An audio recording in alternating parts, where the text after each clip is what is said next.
NFL DFS action is still outrageously massive. To discuss how to win NFL DFS tournaments in 2024, I, your humble King GPP bro, am joined by two of the most successful DFS players ever, Mike Leone, who has been terrorizing the high-stakes small field tournaments for the last few years, and Drew Dinkmeyer, one of the biggest winners ever in DFS.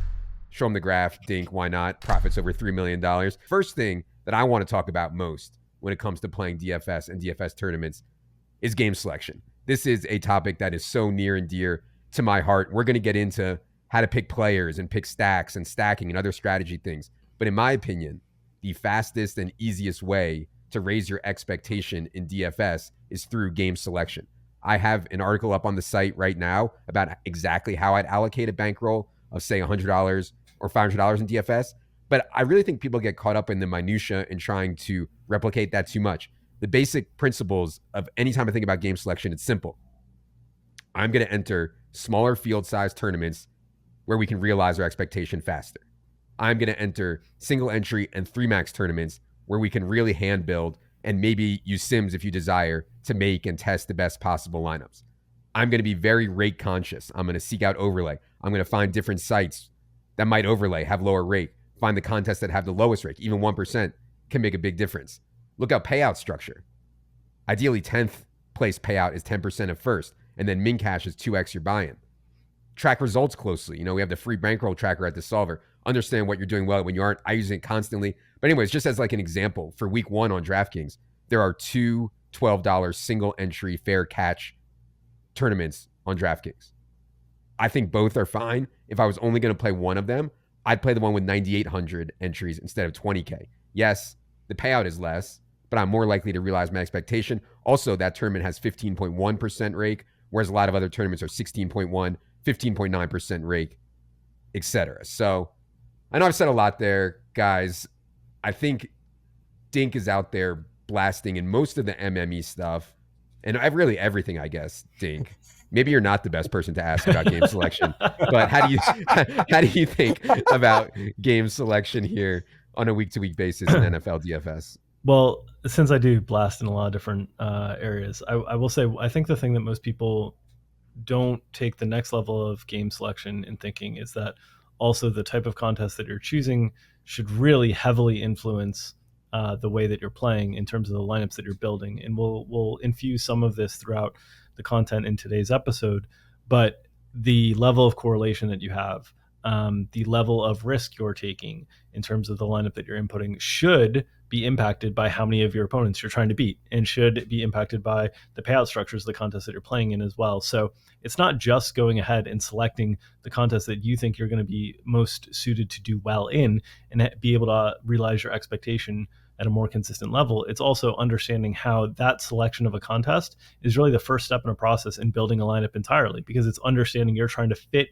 your lineups for the specific contest that you're playing. And that's why a lot of times on Establish the Million, Mike and myself will be talking about different types of builds and different types of structures, because we're playing in different contests. Mike is playing in a Thunderdome with 40 people, and I'm playing in contests with tens or hundreds of thousands of people, and it's just very different. So really understanding that the game that you select impacts significantly the way you should be thinking about building your lineups is kind of the first part of game selection to me in terms of approaching DFS. Leone, I know people see you in the Thunderdome every week. For those of you guys who don't know, Thunderdome is a 5K buy-in, 40 entry field. Why is that your game selection, Leone? And how else do you think about game selection in NFL DFS? Yeah, the Thunderdome is a good example of something I think people should try to take into account, which is if you can really learn what your opponents are going to do in a specific contest, and you can really understand how that contest works, how the payout structure works, or even like the scoring system on FanDuel versus DraftKings, you can sometimes be plus EV in a spot where other people might not be, or other people might perceive to be sharp. I even think like best ball people sometimes are like, are you playing underdog with the sharp people? And it's like, I know those rooms inside and out. And I feel very comfortable drafting on underdog, even though I know there's less sharp drafters maybe on some other sites. So the Thunderdome for me is a good mix of, you get some high stakes whales in there that just are in there to gamble, quite frankly. But then you also get people who are some of the sharpest people in the world, but they're playing $300,000 a week in volume, and they're just throwing their cash game in the Thunderdome because it's still a good lineup. It does well in the Thunderdome, but that's not the bulk of their attention. And then there's me, who's like thinking about the Thunderdome for 30 hours a week. So I've got an edge there in terms of how I approach it being different from my opponents. And I've really learned kind of what my opponents are going to do, maybe not specific to the username level, but just in general, what I'm going to see each week. And having that level of understanding is really important. Like at the end of the day, this is a game against people. You're not trying to put up the highest scoring fantasy team. You're trying to beat the people in your contests. Yeah, for sure. Dink, do you think, I've heard people say, listen, if you're not going to put 150 in a 150 max tournament, don't play it, right? Don't just build 3 lineups for the 150, which I'm not sure I really follow the logic there. But yeah, what do you think about, let's say I build 3, 5, 6 lineups by hand. Should I only be putting those in single entry and 3 max, or can I put those in, or should I put those in 150 max also? I think you absolutely can put them in 150 max contests as well. It's just you should be, let's put it this way. I think you can build lineups for a 3 max contest and use those 3 entries in a 150 max contest, but you might want to rethink how those lineups are suitable for a 150 max contest. And so it depends a little bit. Like a lot of the 150 max contests, like the Millie Maker, is one of the biggest edge tournaments that there is. It's very hard to realize the expectation of that edge because so much of the prize pool is in the very, very top spot. And so you have to basically win it to get the maximum amount of your expectation realized in a course of a number of years. And so ultimately you can, but I think the best way to approach it, if I was going to build like 10 lineups on a week and I wanted to have some in the Millie Maker, those 3 that I put in the Millie Maker probably aren't going to be the same lineups that I use in a 3 max contest, just because the number of people I'm trying to beat is different. The game I'm trying to beat is different. But that contest, that Millie Maker, still has a lot of edge in it that you don't have to put in 150. And a lot of times that people, one of the challenges of 150 sets in general is trying to make 150 lineups that are all kind of plus expected value. It's really hard to do. And so a lot of times in those 150 contests, what you get is you get a combination of people who are more casual just generally and maybe not as skilled at playing or building kind of 1 or 2 or 3 lineups or what have you. And so you get them as kind of like a little bit of edge to add on. And then you get the people who are just jamming 150 without really understanding how well they can actually make 150. And maybe they actually only have like 110 good lineups and then 40 kind of bad ones. And that's how you kind of build edge up in some of these contests that are larger in their max entries. And so I think you can still play the max entry field contests with a small number of entries. I do think you want to think of them conceptually as different. A contest with, 100,000 entrants is different than a contest with 1,000 entrants in terms of how you're trying to play and build that lineup. I think those are the things that people should be thinking about. But I wouldn't discredit anyone from playing a handful of lineups in a 150 max contest just because you're not able to cover the bases. You're not trying to cover all the bases. You're just trying to have edge on each of those 5 lineups that you're building. Yeah, agreed. I want to move on from this, but I just want to say, like, we're glossing over, I think, the most important thing, which people don't want to say, but it's true. I want to play against the worst people. Call me a bum hunter, call me whatever. I want to find the worst people to play against, and maybe that is on some off-brand site. Maybe that is in contests that are not that popular, etc. So, that's like the biggest thing. As low rake as possible, playing against the worst people as possible. And, that's really the key to all game selection. Anything else on this, Leone, before we move on? Yeah, I was going to say, one of our data scientists hoping to have some more data on this throughout the season, but what you just said made me think of like satellite tournaments. I think there's probably people that aren't constructing their lineups appropriately. Now, those are super high variance, kind of like the opposite of what you said in the beginning. Like, you're less likely to realize your ROI, but those you might be playing against some of the worst lineups relative to how the contest is structured than anywhere else. It's just, you're going to have to withstand a huge amount of variance because those are winner take all for the most part. I think when I talk about realizing your expectation, I'm more referring to people who are like, I'm going to put $200 on DraftKings. I'm going to play the Millie Maker this week. I lost all my money, right? Or I returned $20 on 200. This sucks. I'm quitting, right? That is not game selection. If you have $200 and you're going to quit if you lose it, do not play the Millie Maker. You know what I mean? Like that's kind of my point on the realizing expectation stuff. But yeah. Last thing I'd say for cash, please only play the single entry double ups. Single entry double ups, the multi-entry double ups are not typically good action. Single entry double ups only for me. The last point I just wanted to make there, because you guys both brought up satellites. Satellites can be great ways to reduce rake over time because a lot of times satellite contests are guaranteed, and especially ones that are released kind of closer to lock on Sunday mornings, they don't always fill all the time. And so you can get kind of overlay on those satellites, which is naturally kind of reducing your rake on that first level that you're playing into to get into another bigger contest. And so I know like sometimes you have to win a satellite to get into the bigger contest, but by playing those and hunting overlay or hunting opponents in those, you can really reduce your rake and get kind of lower entry fees into some of these bigger shot taking contests if you want to do that. And just in general, entering contests like Sunday morning in the last hour before is a great time to be entering contests to new GPPs that are released. They're smaller naturally in size, but they're also often not being filled by the professional players. They're being filled by people who are just kind of coming onto the site and looking last minute, because the professionals are all kind of working through all the lineups that they've allocated during the course of the week up until lock time. So a lot of times Sunday morning, filling new contests that open up that are smaller size can be a great way to increase your edge. Totally agree. I could talk about this for literal hours. In fact, the seminal novel of our generation, Skin to Fur, roughly half of that is dedicated to game selection. So you guys can check that out if you want. If you're an ETR sub, I believe we have it for free there, the Skin to Fur manuscript. Ebook only. No, somebody asked me to sign a physical copy, and I had to explain to them that not only is there no physical copy, but also it's mostly just a transcript of solo pods. But anyways, I digress. Okay. Let's move on. What people really want to know, Leone, is how are you picking your players? How are you picking your stacks? Because you'll show up with some things that most people would never even think about showing up with. So we've started with contests we're going to play. You're going to be in X contest. What is the next step you think is right for tournaments these days for people to start picking players or stacks? Yeah, I hate to caveat like everything, but as Dink said, the contest you're playing in is going to dictate this a lot. You know, if you're in a really large field contest where you might need one of the best scorers on the week, you have to structure your lineup so that you can get 90th percentile outcomes from pretty much everyone.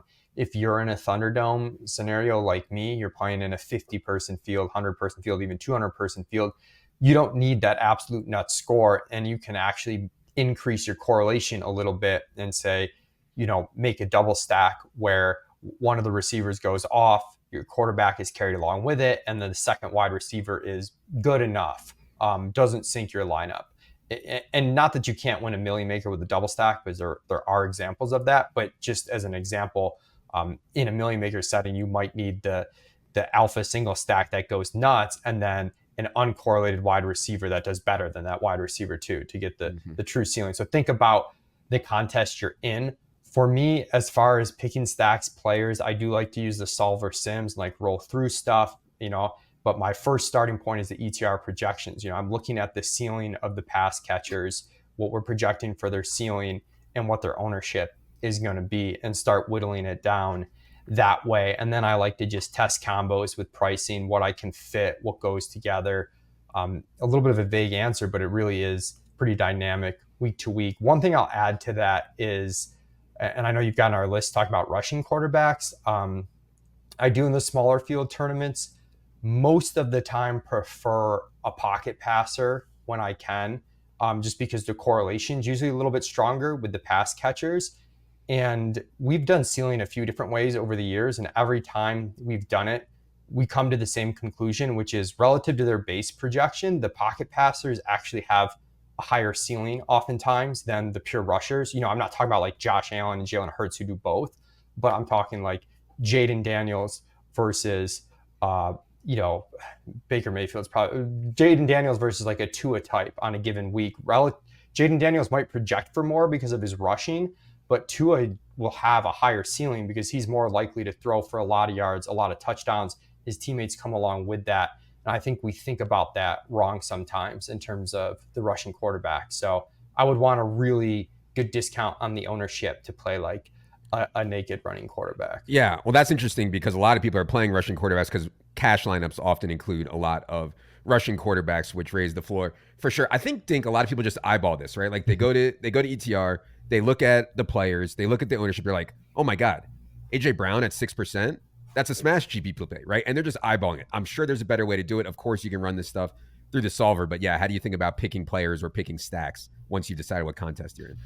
The first thing I think about is I'm trying to understand what the ownership is going to look like in the contest that I'm playing. And I'm trying to think of spots that I feel like the ownership, even if it's high, is too light, meaning I think even though this player is projected to be highly owned, I think they're a better play than this. And areas where it's too high, meaning where a player is projected for more ownership than I would expect them to have. And I'm trying to think of these spots individually, like where am I going to be able to take positions against the field? So like right off the bat, the first thing I'm thinking through in my lineup is where are the spots that I most want to take against the field? Maybe there's like a 3K wide receiver that lineup construction is just going to kind of force in this week, and everybody's going to play this 3K wide receiver. And I don't think they're that good. I think the floor is really low. Okay, immediately I'm thinking, how do I get away from this 3K wide receiver? What's the best way to do that? Are there any other options in that price range that I can pivot to? No. Okay, now I'm looking for more of kind of a balanced build throughout the roster because I can't afford to go down all the way. The way I'm going to be different is by being balanced kind of throughout. So I'm thinking of ways that I can leverage whatever edge I think it is, whether it's a player that I think is better than the field is thinking or a player that I think is worse than the field is thinking. I'm kind of starting there. That's my starting point, honestly. I know in the past I've talked about how I'll start at like the quarterback and the stack that I want to build and different things like that. But ultimately, a lot of times the stack that I want to build is relative to the price that I can afford to build. And sometimes when I find like just I pick a stack that I want to build, I end up forcing in some values that I'm not as excited about just because I'm wanting to fit this stack. And so I've kind of changed my tune over the years where I've become a little bit more focused on really trying to identify what points of leverage I'm trying to exert on the field and then build my lineups and pick my players from there. Yeah, I think for micro takes on this, you guys need to watch Establish the Million every week. Dink and Leone on Saturday morning go through the slate on a player-by-player, price-by-price basis, talk about who's good plays, who's bad plays, what's popping relative to our ownership and projections and all that. So yeah, that's Saturday mornings. Be sure to check that out if you are an in-season subscriber. Okay, I think a big question that people have, Leone, it seems like everybody's stacking now, right? Everybody, even DFS 101, everybody is stacking now. I think there's more to it than that, and we can find edges within stacking, though. First of all, even though everyone's doing it, I still think it's right?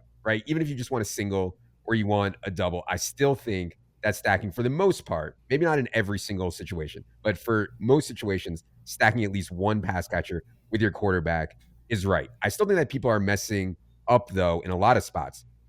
When to do a triple stack. Can you do an expensive stack? Like, can I play Tyreek and Waddle together with Tua? Single stacks versus double stacks, stacking with rushing quarterbacks, running backs as part of a stack, et cetera, et cetera. So there's still a ton of nuance within stacking, even though I do agree that pretty much everyone is doing it now, and it's still right. Any comments on stacking as it pertains to today, 2024 DFS, Leone? Yeah, I mean, you just have to be mindful of how the team you're stacking is going to score a lot of points. There are teams where, let's say it's Kirk Cousins, where he's not going to scramble very much, and let's say you're projecting a lot of pass attempts, completions at a high rate. A lot of guys can get there in different ways, right? Especially if you're playing on DraftKings, where it's full point per reception. There's guys with bonuses. One guy can go 8 for 100. Another guy can go, 560 and 2 and get there. FanDuel, sometimes you're a little bit more mindful of adding that second or third stack partner because touchdowns are so valuable. They did add in bonuses this year, so that does change the math a little bit. But with the half PPR, there's less guys that could get there on pure volume. So one is like just thinking how the offense is how they operate to see if enough people can get there. If it's strictly like an efficiency play, sometimes it's hard for multiple guys to really break the slate. Not that you necessarily need that, but on the exact same team. The other thing, and Dink talks about this a lot, but you really got to take into account price.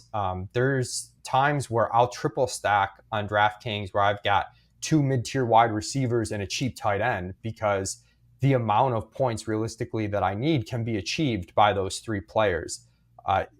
In the case with Tyreek, sometimes that's a little bit harder. If you have Tyreek and Waddle, and Tyreek's the most expensive wide receiver on the slate, and Waddle's the 10th most expensive wide receiver, what you need out of those 2 players starts to get more mathematically challenging. Now, the Dolphins at times have put up so many points, it hasn't mattered, but you do need to take into account the price of the player and the value that you're getting. Because if a quarterback throws for 350 and 3 and the total cost of 3 stacked players is 20K, or even let's say like 18K, like 15 to 18K, it's pretty easy to see how 3 guys get there and a couple in a big way. If the cost of those 3 players is like 25K, it's going to be really, really challenging. And the cost of quarterback, matters too, because it impacts what you can do in terms of what you're filling out that week. A lot of weeks, Mahomes to Kelsey is somewhat tough just because you're devoting so much money to places where other people are saving money. And if you're doing that, you need to be aware, are there cheap players with legitimate ceilings that I can play to help support the rest of this lineup? Yeah, I think one way to see this kind of thing, Dink, is with the Sims, right? And we're going to get into how to use Sims more in a second. But if you're thinking, man, I think Tua, Waddle, Tyreek might be too expensive this week. You run it through the Sims, which in the Sims is effectively simulating how the slate will go on the game by game basis, the entire slate. Well, gosh, I mean, how often can I get there given what's going to happen on the rest of the slate? But yeah, Dink, how do you think about stacking in today's DFS tournaments? Yeah, I think Mike laid out a lot of the things that I'm thinking through. The one other thing that I'd add that I'm thinking through is sort of slate size, how many good scoring environments there are on the slate. Sometimes you'll get later in the season when bye weeks are involved and the slate size comes down, from 14 games down to like 10 games or 9 games or 8 games or something like that. In those instances, because there's less competing options, the higher price stacks might make more sense because there's fewer teams that can kind of contend and go off in a big way. And so a lot of times I'm thinking of everything.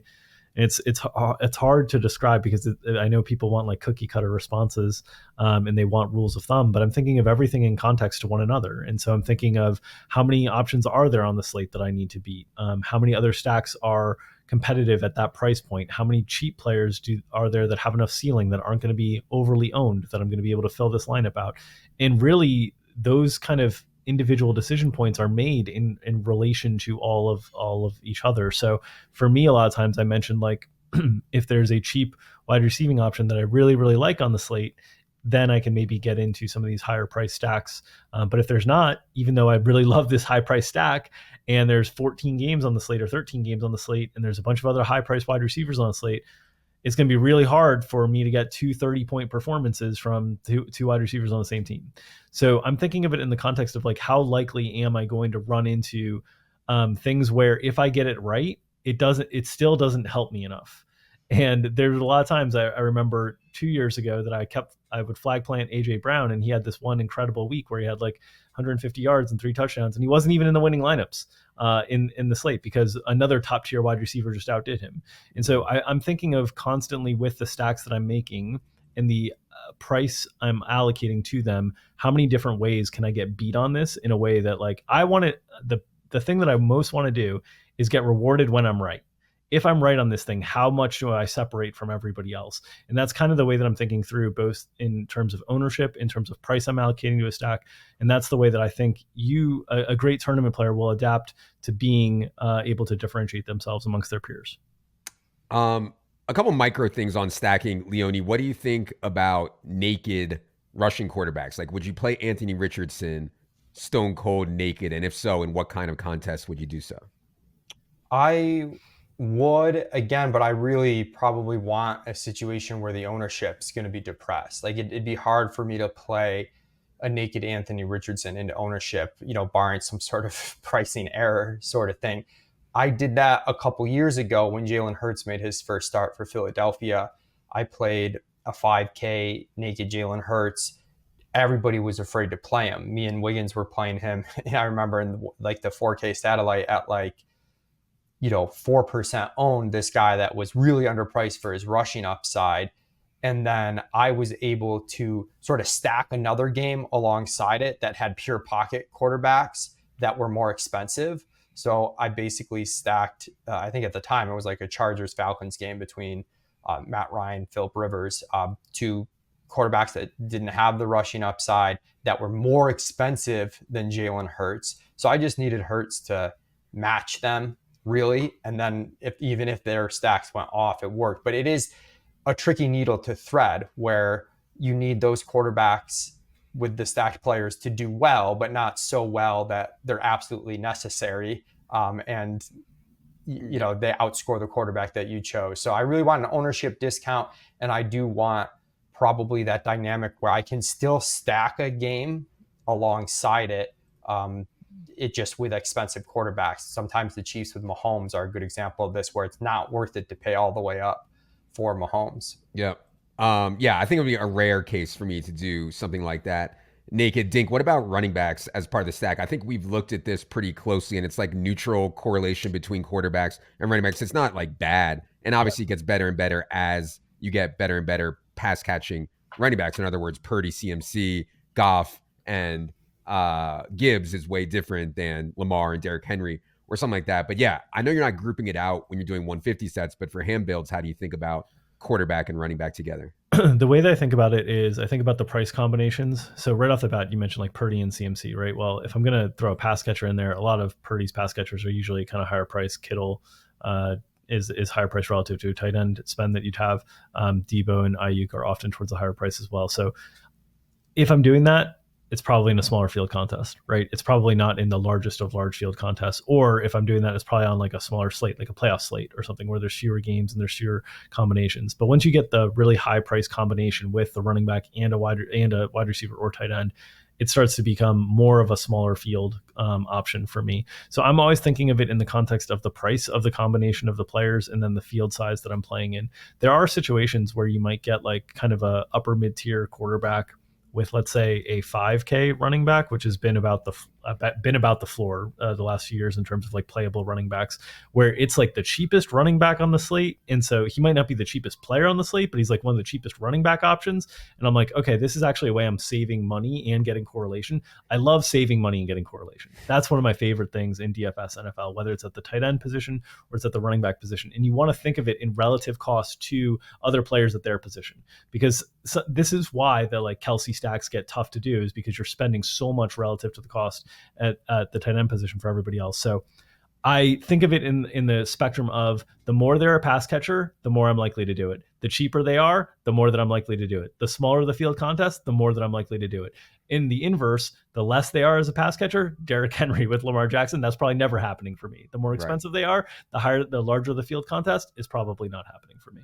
Yeah, and there's cases in between. Like I would consider a case in between, like Trevor Lawrence and Travis Etienne or something like that. You know, he's not a great pass catcher, but he's not a stone zero either. And so, yeah, I think that stuff is like okay, depending on the field, like Dink talked about. All right, Dink, let's talk specifically about large field. I think the biggest thing that people are talk about with large field stuff is ownership. Always ownership. What should my cumulative ownership be? What should my product ownership be? Am I looking at ceiling when you're getting ready to play a large field tournament? How are you thinking about which players are too much chalk, not enough chalk, et cetera?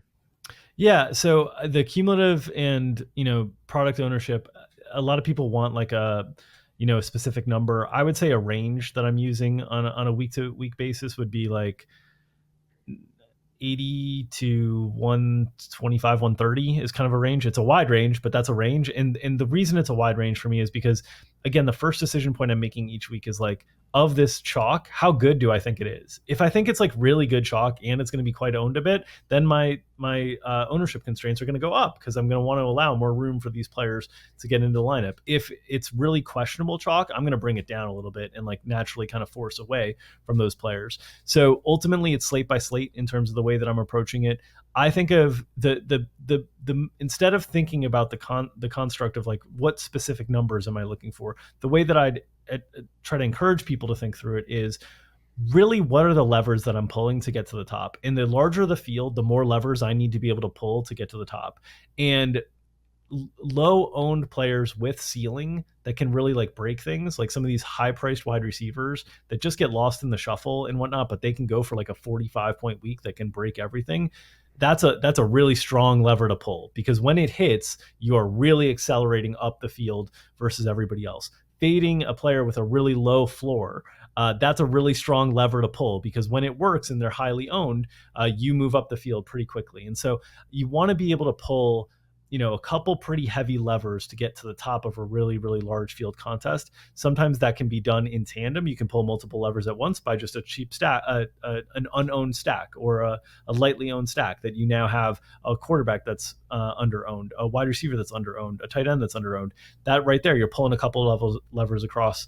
I would think of it as I want to pull it, the way that I kind of think of it is I want to pull at least 4 levers. That can be 2 really big ones, like a really heavy fade on a really highly owned player and a really low owned player that I'm playing instead that I think can send us up the leaderboard, or it can be 4 little small levers that I'm pulling in terms of like having like a bunch of players that are like 10% owned instead of the guys that are 20-30% owned. But I want to think about pulling like 4 levers generally through my lineup that I know that this play, if it works, it's differentiating me in a way that shoots me up the leaderboard versus the field. Yeah, let me follow up there on leverage, Dink. We will have the leverage article written by Sam Brott this year, who is one of the sharpest guys I ever met with this stuff. I think the way people think about leverage is in multiple ways. Maybe some people aren't thinking about it at all. Like, let's say 1 week, Trey Tucker is chalk at 3K. Do you consider leverage playing Zamir White, playing another one of his wide receivers, playing a different 3K guy? This assumes you want to fade Trey Tucker at 3K and 25% or whatever. But yeah, how do you think about when there's a chalk piece that you don't feel good about getting direct leverage on that player? So I would think about just not playing him as one lever, right? That's like the first lever that you've pulled right away. Now you're going to add in another lever on top of it by playing Zamir White. Cool. That's 2 levers I've just pulled with one decision, right? And I'm just thinking I want to pull like 4 to 5 levers per lineup. Like that's the way to think through it ultimately. Sure, there's lots of ways that you can accomplish these things really easily. And like when you have these slates where there's a really chalky wide receiver, or let's say even better, a really chalky running back from a team that's going to keep their passing game down in terms of ownership, you play that passing game in a stack, you can probably play some other chalk around that because you've pulled a lever that's now gone in your quarterback position, one of your running back spots, and probably your wide receiver spot. And already you're like, you don't need to get that much more different the rest of the lineup. Yeah. So I think it's really thinking through the construct of like, how many levers am I pulling when I'm making this one decision? And I think it's totally fine. Each of those options, right? Like just not playing Trey Tucker, that's fine. The Raiders can have success and Trey Tucker can fail, and they cannot be needed to win GPPs. They can have success and Trey Tucker fail, and one of their players can be needed to win GPPs. There's lots of different outcomes with the NFL because there's so many different spike weeks that happen. So I think a lot of times people think you need to pull all the levers at once, and that's what the sims will show you. And this is where like playing with the simulations and the tools will really help understand like, oh, I don't need to pull all of those. I can create a really good lineup just pulling a few of those. Buddy, the biggest thing the Sims have showed me is that I was right all along. Chalk was right all along. Every time I run the Sims, giving me we'll get to that in a second. But yeah, Leone, anything else on large field? One thing that I did want to ask you about specifically on large field is this whole idea that quarterback ownership doesn't matter. I've heard a lot of people say that, oh, it doesn't matter. Josh Allen 15%, Josh Allen 20%, doesn't matter. I don't know how I feel about that, but what do you think about quarterback ownership in large field and anything else on large field strat? I'll answer the quarterback question first, which, I just talked about with mobile quarterbacks, if I ever play one naked, and saying that ownership mattered. So clearly I do think ownership matters. I would say that the ownership of the skill players typically matters more. There's more points usually you can separate at a wide receiver position versus a quarterback position. And the ownership also sometimes gets outsized more, whereas quarterback, because it's a onesie position, it's kind of spread out. So it's not that the ownership doesn't matter. It's just there's less likely to be huge opportunities in that ownership. And sometimes it's just easier to say the ownership doesn't matter, but really we're just saying it's just so spread out or efficient enough that in this case, there's not a huge lever to pull. So I do still think it matters, especially like you get Josh Allen you get one of these guys with a really high ceiling at like 3%. That is way better than at 15%. I'd want 150 Josh Allen stacks maybe 1 week if we could get him at 3% as opposed to 15%. So it definitely matters. I do just thought Dink covered the last topic really, really well in terms of, yes, you could leverage off a chalk player with his teammates, but you don't have to. Like sometimes the offense just fails. And I do think people sometimes are overly precise or like too binary in like how it's going to happen instead of just being like, well, just don't play this player and just play something else. Whatever happens. And then, yeah, I have some leverage stuff for small field, but I think that's it for large field. Let's go to small field then, because for me, I'm not playing the 40-person contest as much, but most of the contests that I play are somewhere between, I don't know, 300 to 2,000 entries or something like that. And I would still consider that small/mid field, Leone, what do you think biggest strategy adjustments are for that kind of field, 400 to 2,000 entries? Off the top, clearly you can do more doubles, in my opinion, and you can do more triple stacks because you don't need the stone cold nuts. More correlation actually than less than what I would make for the Millie Maker. Leone, what else do you think for small field strategy adjustments? Yeah, more correlation. The running back thing Drew talked about. I'm much more likely to onslaught an offense the smaller the field goes, where that offense just does really well. I've got 2 really good plays, 2 so-so plays, and sometimes just having a so-so play and not an icicle in your lineup is what you need in a really small field tournament. The other aspect is that we haven't broached on yet is late swap. It's important for all tournaments, but I think especially for small field, when you can get a better sense of who your opponents have late and what the ownership late is going to be, that sets up a lot of different things that you can do. One, if the most obvious one is that, like, if you're drawing kind of dead, you're going to need to make a swap, and you kind of know, I have to swap off this chalk running back to one that's not going to be owned. And that's the most obvious one. But Drew and I go through a lot of times you want to pre-plan stuff where there's a 4 o'clock game that looks great for a game stack, but it's going to be super chalky. It's tons of high upside. You can fit it in. The prices are good. We'll intentionally play a contrarian piece early and get a very key piece of information, which then allows us to play this chalk we may have normally not played if all the games started at once, because we know we have the optionality to pivot off that chalk to something that's lower owned. So the late swap stuff is really important. And then honestly, I think a lot of stuff Drew said for large field does translate to small field in terms of you're thinking how many levers you go through. I know I used to try and pull too many levers. My head, the way it would work is basically at every position, I can find a player that projects within a couple of points that's going to be lower owned. So why don't I just do that across the board? And I have all this leverage and we'll just kind of see what sticks. And sometimes that works. But what you see with the Sims is the probabilities of it all coming together in the right way just start to diminish as you reduce that projection. So doing it once and losing 1 or 2 points of projection, no big deal. You do that 8 times and you've lost 20 points of projection. It does start to be a big deal. And I can think of examples of tournaments that I've won, with the Tilt Space guys, me, Joe Holcomb, Peter Overset. We won a $1,500 I think it was a 100-person tournament or 150-person tournament. We took a 0 with a chalk stone minimum tight end, which I think a lot of people would be like, that's a donkey play. But I've won the Thunderdome one week in the exact same setup, where I do think once you have a certain amount of leverage that it's okay to just play even with the field there, to the point where even if you think there's a similar play, there might even be situations where the chalkier player is better than the lower owned player, where you just don't want to risk that spot, even if you have them similarly projected, which might sound, absolutely crazy. But once you have enough leverage, you actually don't want to risk losing. As Dink said, when those leverage pieces hit, you want to win and you don't want to risk it somewhere else. So that's where I've been more amenable to chalk. I do push back a little bit on this idea that the Sims just are telling you to play the chalk. I don't think that's the case, but they are telling you to play intelligent lineups, and there isn't a blanket like how much ownership's too much ownership. That question can't be answered. It's changing based on the lineup. There were times last year when Zach Moss was uber chalk and he freaking killed us and the Sims liked him, but there were lineups without Zach Moss that the Sims liked too. It's kind of the overall construction of the lineup and how it fits in. And that's the other thing, is like, a player can make sense in one lineup and not in another lineup. It's not, and I know people hate this because they generally want to be like, who's the guy to play this week and who's the guy to fade this week? Yeah.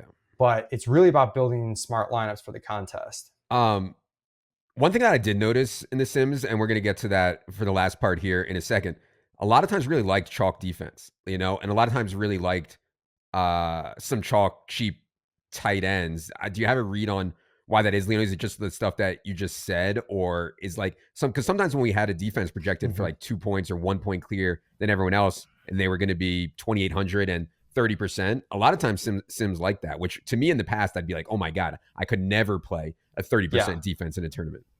Honestly, that one shook me to my core a little bit.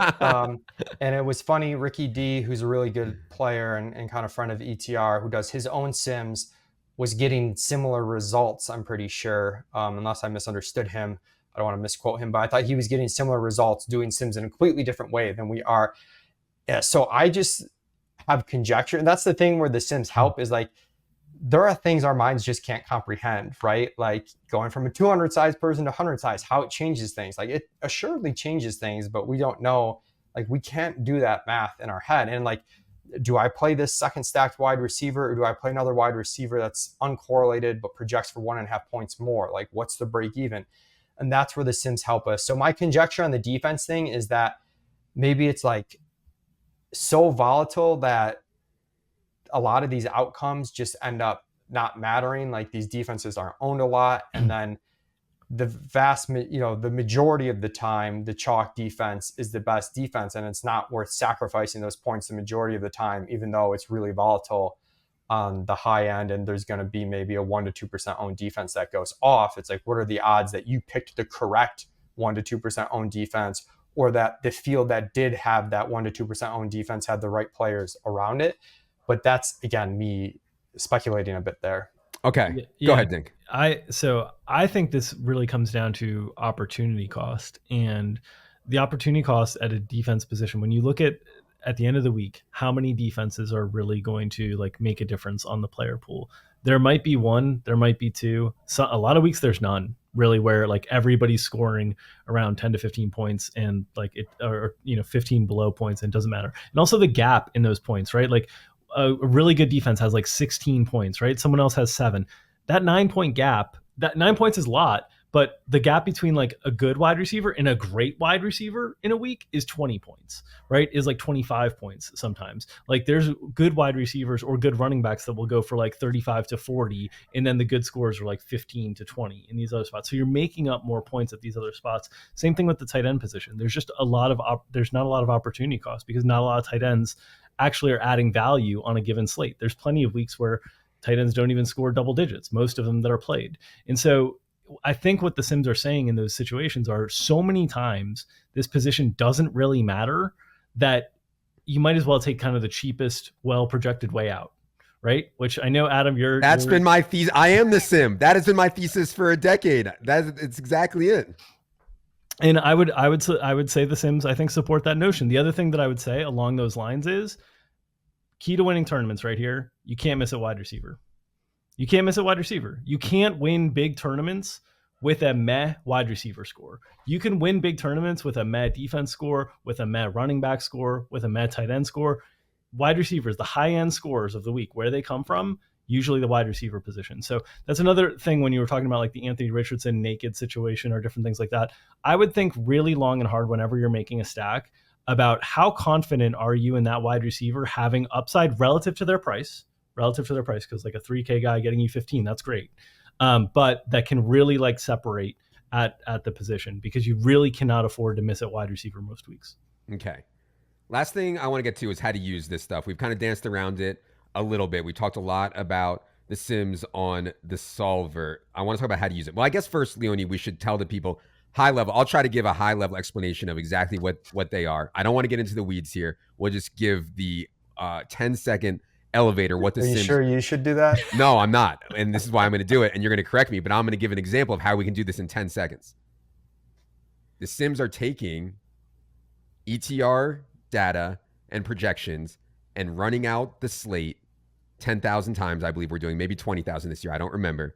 Seeing what happens in each of those iterations, and then spitting out a projected ROI, cash rate, top 1%, et cetera, floor, ceiling for every lineup. That was 10 seconds. Was that fair, what I just said, Leone? Yeah, that's fair. I'd add a little nitty gritty, which is like, we're simulating each game, 20,000 times, and then lining up all those games and then simulating a DFS slate from there to preserve all the correlations. Okay. Can you tell the people what slates we're covering this year? Because we have expanded. Last year it was main slate. This year we're covering early only, late only, and showdown through the sims, correct? Correct. We will have large field for early only, afternoon only, and showdown slates. We will have large, small, and medium field for DraftKings main slate. And for FanDuel, we're only doing the large field main slate for FanDuel because it's just harder to get data on them to do the field lineups that you need appropriately. Okay, so now that we've established what it is and what we are covering, how do you suggest most people go ahead and use the Sims? I talked about a couple ways I like to use it on the solo pod. Hopefully you guys caught that on Monday. But Leone, how would you suggest people use the Sims? Yeah, there's so many ways you can use them, but for me, the way I use it, I have access to the solver optimizer. So I like to optimize some teams with, different quarterbacks locked, and then some just really basic stack settings, some basic randomness, just to get like the lay of the land and see in general what quarterbacks and stacks the Sims like across a wide array of lineups. That can be tricky because sometimes, certain combinations are going to be even, like CJ Stroud might not sim well in the aggregate, but there might be a certain combination that sims really well. But in general, this just gives you an idea. And then once I find, so that's one way I like to use them, just to get acquainted with the slate. But I do like to do what Drew says, which is like he finds a leverage point that he thinks really going to pay off for this week, right? And whatever that might be, maybe it's a running back, maybe it's not even a stack, maybe it's a running back leverage point.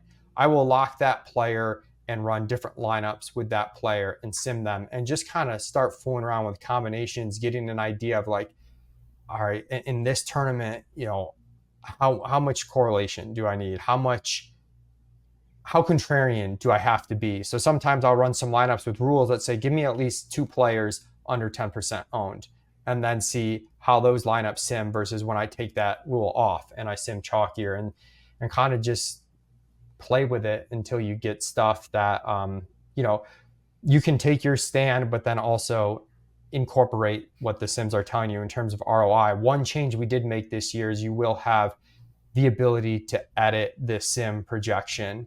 You have to assume the same injuries as us or it's going to mess everything up. But within that, let's say you think we're short on Patrick Mahomes and the KC passing game, you can raise Patrick Mahomes' projection and his receivers' projections and resim, and it will take that into account, which is a nice feature because last year, if you IKB'd, it's hard to overcome seeing that negative ROI on the sim, even if you were getting the best version of that IKB. Yeah. Well, one question I want to ask is what outputs should people be looking for? Should people just all be looking at ROI for their output when they're evaluating which lineups? And again, if you run your lineups through the sim, it will show you projected ROI, cash rate, et cetera, et cetera. I assume most people are just sorting by ROI and doing that. Do you think that's the best way to do it? I like to look at also, if you click on it, you can see a whole graph. I kind of like to look at that. I like to look at the cash rate and the ROI. That gives you a sense of how the lineup is achieving the ROI. So, because sometimes you'll have projected 40% ROI with a 35% cash rate, and you'll have another lineup with a 15% cash rate that has the same ROI. That clearly tells you that one lineup has a better chance of winning the whole thing, but is riskier and is less likely to cash. I do like to know that because, let's be honest, like even though we're simulating this 20,000 times, ideally we'd simulate it even more. And also, the Sims aren't going to be absolutely perfect. So you do like to get a sense of how the ROI is being achieved so you can make maybe some intelligent decisions in which, thinks makes most sense for the contest that you're playing in. Of course, it's taking into account the contest payout structure, but I still find that valuable because with anything, there are some soft skills that you need to be able to use, to use it as well as possible. Yeah. And like one thing that I talked about in the solo pod is let's say I'll make a hand lineup. I won't even go into the optimizer. I won't even go into the sim. I'm just going to make a hand build lineup that I think is good off the top of my head. My brain is the sim. And then after that, I go into the sim, run it through and be like, oh, okay, let's see what the sim thinks. Let me change around one player here and see if it gets better. Let me change around 2 players here and see if it gets better. And to me, that's like for a hand building bro like me, that's like been super helpful.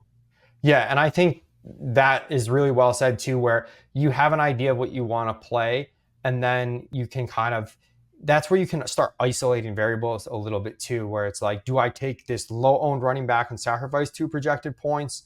Is that going to help it or not? What does this lineup need for this contest? And sometimes it's hard. The way I said, if you're doing the 150, you're just running them all at once. It's good to get lay of the land, but you lose some of that nuance because you're not isolating out the variables. When you do what you're saying, you're isolating out the variable. You can test, do I want to add in another stack partner or not? And you really do get to see how that impacts things. Yeah. It's like, and sometimes should I play the chalk tight end here or not? Well, I'm not really sure. Let me see. You know what I mean? Or let me try to pivot if I need to. Yeah. And in terms of like what information to look at, sometimes too, I find it interesting to run the same lineup through different contests, even if I'm not playing them, just to see how it does. So you get an idea of like the 2 a double, which contest sizes does it do better than others? And then you kind of try and think through your head, like why that is. And sometimes it's like, oh, well, you can tell it's like, oh, they've got a really good 80th percentile outcomes. They do really good in the small field stuff, but you can tell it just starts to get capped out when you do the really large field stuff. For sure. Dink, how have you been using the Sims? And by the way, there are different products within the Sims. Just to be clear, you can get a single entry sim. In other words, it's only $20 a month at the solver. You can run one lineup through and then change it, just like the things that I was talking about. What Leone's talking about, the 150 through is more expensive. Dink, how are you using the Sims, or how do you plan to use them this year? Yeah, and the number of lineups that are sold on those packages is just the number of lineups you can run through each time. It's not like you only can run one through the whole week, right? You can just run one at a time each time and kind of test. So I use in all sorts of different ways, man. There's so many different ways that I use the Sims. Mike talked about one in terms of like building out portfolio of lineups in terms of how I'll test things and build out like 150 at a time and different things like that. Another thing that I'll do is I'll do it to test theories. As Mike alluded to, like if I'm thinking of a double stack or a single stack for this specific contest, like let's say in hand building for the Wildcat, right? I'll run hundreds of lineups with this, like the 2 a single versus the 2 a double, and see what like my high end ROI options, what my average ROI of those options are, and then get an idea of like, okay, the 2 a single is better for this contest size, and then I'll start honing in on just 2 a singles, and I'll build 2 a singles and like, what are my best 2 a singles? And then I'll look at, okay, what are the players that overlap the most in these? And I'll just keep narrowing it down until I get a few lineups that I'm choosing between. I can also do it the other way, where like if I've not been at a computer during the course of the week, but I've just been like thinking of lineups in my head, I'll start building out lineups on DraftKings or whatever, and I'll have a bunch of lineups, and then I'll start you can individually test them and go through. So there's just so many different ways that you can use the sim to kind of get information and an understanding on. And I think this year for me is going to be even more powerful, the ability, as Mike alluded to before, to change or adjust a projection, because there are some times where I'll be like, okay, I want to fade the Chiefs passing game because I think the Chiefs passing game is going to be over-owned this week. Okay, well, if I want to fade the Chiefs passing game, but I still think the Chiefs are probably going to score a lot of points, maybe I not only want to dock their projections, but I want to raise Isaiah Pacheco's projection a little bit. And like, okay, I can pull those 2 levers at the same time instead of just pulling the one on adjusting the Chiefs passing game. And I think all this stuff is like super, super useful to trying to help you differentiate from the field. Now, do I think you need to go in and change all of the projections and adjust all the projections to whatever you think they should be? I don't think you need to do that. I think you can do it in a few key spots and still get a bunch of advantage on inputting. What all these tools are meant to be, optimizers, sims, what they're meant to be is giving you information to help you build the most efficient lineup from what's in your head of what you're thinking about trying to put into play, right? That's what it's supposed to be. It's not supposed to be a slot machine that you just pull the lever and it spits out winners. Yeah. And I think people just have that frame of reference as like, if I get the inputs right, I'll get the winning ticket and I'll cash it out at the end of the day. Really what it is, it's a tool to help you understand or help you efficiently build lineups that align with the thought process of how you're trying to build the lineups, what inputs you're putting into the tool to help you build. And that's how I use both the optimizer and the sim. I use it to help me test out theories that I already have in my head of ways that I want to play that slate. Exactly. And yeah, just circling back, Leone, to the point that I jokingly made about chalk and sims. I think what the point that I'm trying to make is that in the past, it would just be blanket in my head. 30% wide receiver, nah, I'm not playing it. 30% tight end, no. But by using the sims, it's like, actually, in this lineup, 30% chalk wide receiver can be good, right? Whereas in the past, before this, I'd be like, oh my God, I can never play this. That's really my point on that. Like, people ask me all the time, oh, Is Devontae Adams at 20% good? What about 25%? What about 30%? Well, A, it depends what is around him in the rest of your lineup. But B, it depends. And so you can see that stuff in the sim, which has been a huge benefit. Anything else on this, Leone, before we get out of here? Yeah, just a couple more things. First, touching on that, I do think the Sims have shown us, though, in general, a chalky player that projects well is better than a low-owned player that does not project well, like in general. But there is also going to be, because of that, some bias when you're testing out Sims, in that it's going to be harder to find that combination with the contrarian play that might really kind of unlock a really good ROI. And not that you want to hack the Sims too much to just find something that happens to line up and give you good ROI, but there is a little bit of bias in terms of giving you the chalk, both in terms of like you're probably testing those guys in lineups more frequently, so you run more combinations and thus you're more likely to find a combination that's really good. Whereas if you're, you only get a low-owned George Pickens in 5% of the lineups you test, like it's just unlikely you're going to find the right George Pickens lineup. So there's a little bit of bias there in terms of how lineups are being tested. The other thing is these are based off the ETR assumptions and projections and stuff. And I think we do a really good job of, if we project Tyreek Hill for 19 points, and if he were to average 19 points and playing this game 100,000 times, I think we have that range of outcome captured really well. The part that's trickier is, well, maybe he should only project for 17 points, because because he's sick and we don't know about it or something, like there's known unknowns, I guess, that cater towards, being a little bit more contrarian, that are hard for the sim to fully incorporate. And on top of that, I do like to really think of ownership in terms of a range of outcomes. I think that's one of the biggest skills you can have right now, which is like, this chalk receiver at 30% versus this 10% owned receiver, the chalk receiver projecting better, is the better play. But if we know he's going to be at least 25% and maybe he steams to 50%, whereas that 10% guy, we think he's 10, but he's in a group where someone's going to get squeezed and come in at 3%. That would change the whole dynamic if you're comparing 5% to 45% instead of 10% to 30%. So really trying to think through ownership in terms of a range of outcome. We do that for fantasy points, but for ownership, for some reason, we kind of seem to think it's a set number and we should have known what it was, but it's different across contests. Even across small field contests, sometimes one guy will be 15% in the juke and 5% in the same sized contest at similar stakes, just due to randomness. So yeah, really thinking through that range of outcomes has been something I've tried to key in on. And sometimes it's a set of running backs too. I'll make 3 to 4 lineup for a week and I'm these 6 running backs all project pretty well.